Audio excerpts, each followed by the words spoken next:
Selamat pagi, selamat siang, selamat sore, selamat malam. Salam sejahtera bagi kita semua. Perkenalkan, nama saya Muhammad Rizky Akbar dengan NIM 2415091052. Saya dari kelas SI 4 Denpasar. Pada video ini yang dimana saya membuat sebuah video dokumentasi implementasi fitur awal front-end untuk proyek mata kuliah pemrograman web berbasis framework. Yang dimana pada proyek yang saya kembangkan yang berjudul Gria Stay adalah sebuah sistem informasi manajemen dan reservasi untuk kos eksklusif yang pertama Gria Rahayu. Seperti pada studi kasus yang telah saya ambil, yang dimana pada masalah utama yang ingin saya selesaikan ini adalah sebuah inefisiensi pencatatan yang masih manual dan juga sulitnya penyewa mendapatkan sebuah informasi kamar yang secara real time. Oleh karena itu, Gria Stay hadir dengan teknologi Laravel sebagai backend yang kokoh dan React untuk antarmuka yang dinamis. Berikut adalah demonstrasi fitur dan penjelasan teknis dari sistem yang telah saya bangun. Yang dimana yang pertama ini saya akan menjelaskan yaitu landing page. Yang pada bagian ini yang mana saya tuh berbeda dengan katalog yang biasa. Yang di sini saya menggunakan sebuah konsep eksklusif showcase yang dimana pada karena Gria Rahayu memiliki dua tipe kamar utama, yaitu tipe melati dan juga tipe mawar.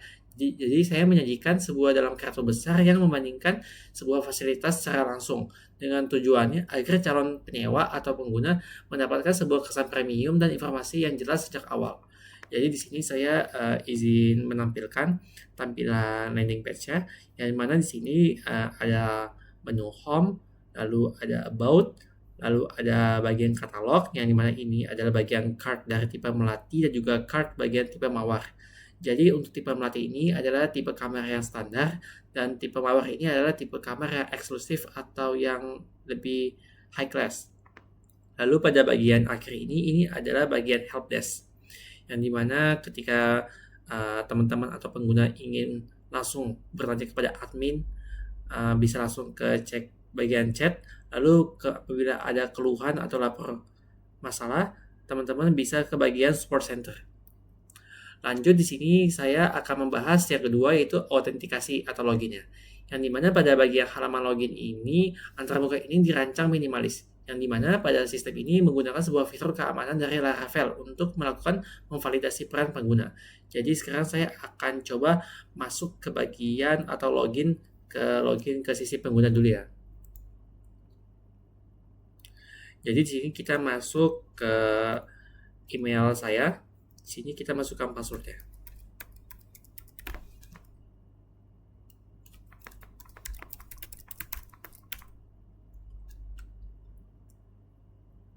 Jika sudah masuk, maka tampilannya akan seperti ini.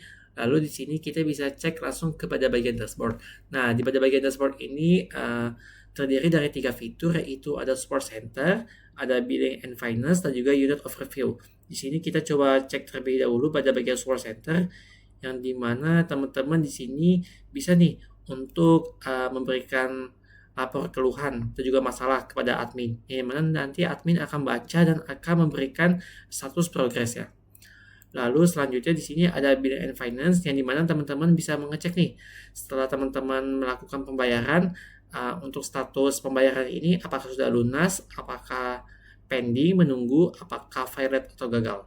Lalu pada bagian yang terakhir ini adalah unit overview, yang dimana ini adalah sebuah detail kamar yang teman-teman pesan setelah melakukan booking atau observasi. Jadi di sini sebelum kita masuk ke bagian login admin atau ketampilan dashboard admin, di sini saya akan memperlihatkan terlebih dahulu nih untuk bagian reservasi bookingnya.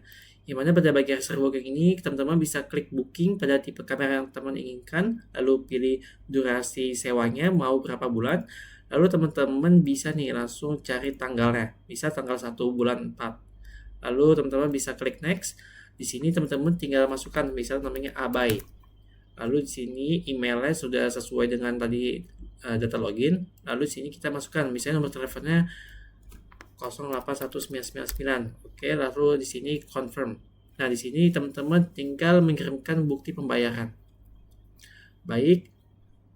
Di sini kita contoh aja, kita pakai foto ya teman-teman. Di sini kita pakai foto coba. Karena ini adalah bukti transaksinya.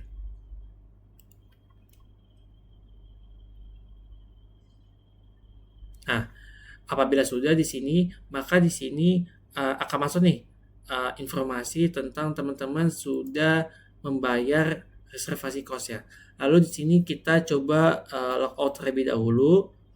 Lalu setelah logout kita akan ke bagian nomor 3, yaitu bagian dashboard analytics admin, yaitu pada bagian admin. Nah, sebelum itu teman-teman harus login terlebih dahulu kepada bagian admin GST. Oke, lalu masuk ke password.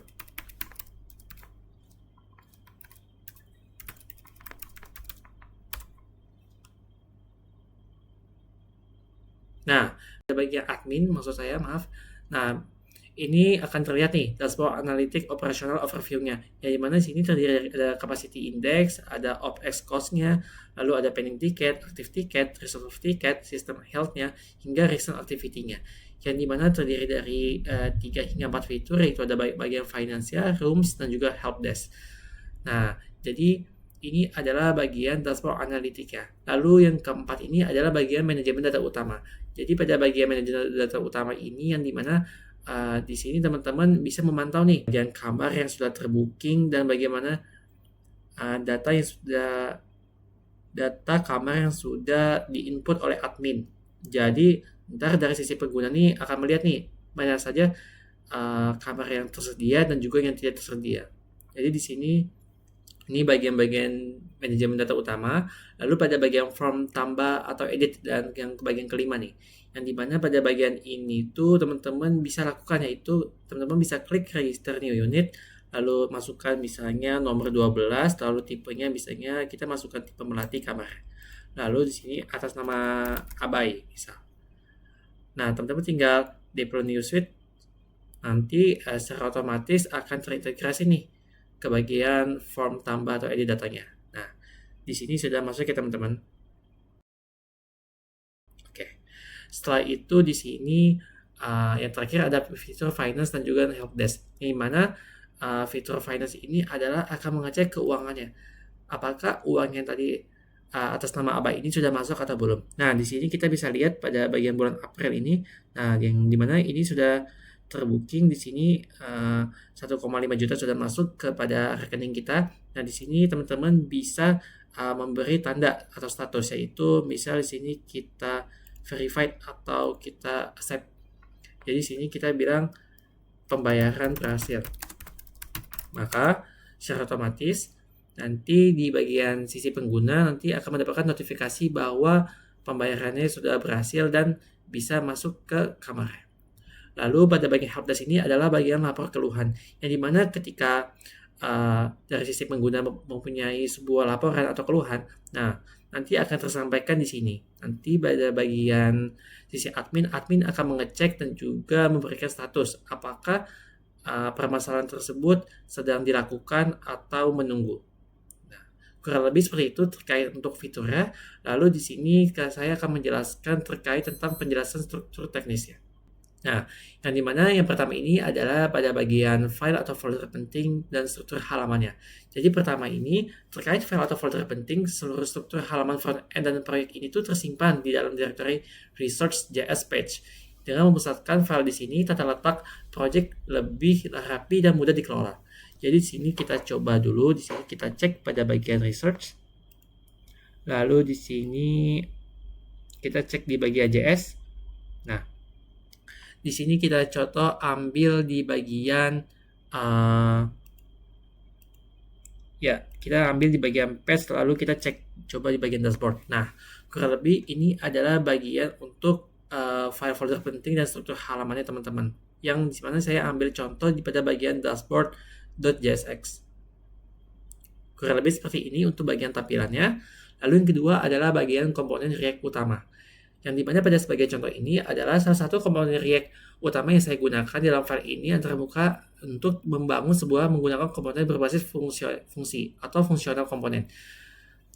Yang dimana ini tuh dikomunikasikan dengan kelas utilitas Tailwind CSS untuk menata tampilannya. Jadi di sini saya akan memberikan contoh. Di sini kita akan cek di bagian folder root. Di sini kita ke folder root ya. Di sini kita cek ke bagian web.php. Nah, kurang lebih ini adalah tampilan pada bagian komponen React utamanya. Yang mana di sini berisi semua root yang digunakan pada bagian web ini. Lalu yang ketiga ini adalah routing dasar.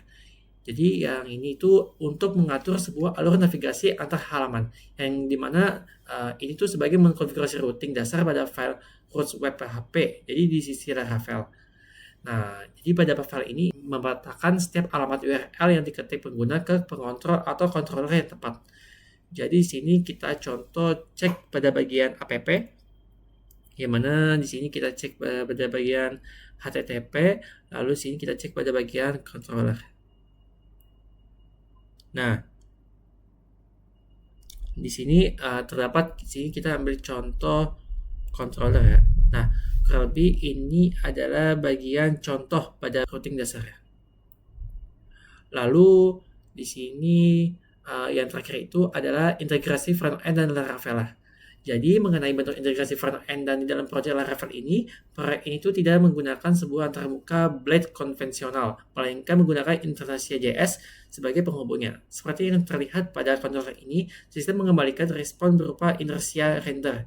Hal ini memungkinkan Laravel mengirim data props secara langsung ke komponen React tanpa perlu merancang arsitektur API yang terpisah, sehingga aplikasi ini terasa lebih cepat layaknya single page application. Jadi demikian presentasi yang dapat saya sampaikan. Kurang lebih ya mohon maaf apabila ada kesalahan kata ataupun perbuatan, saya ucapkan terima kasih.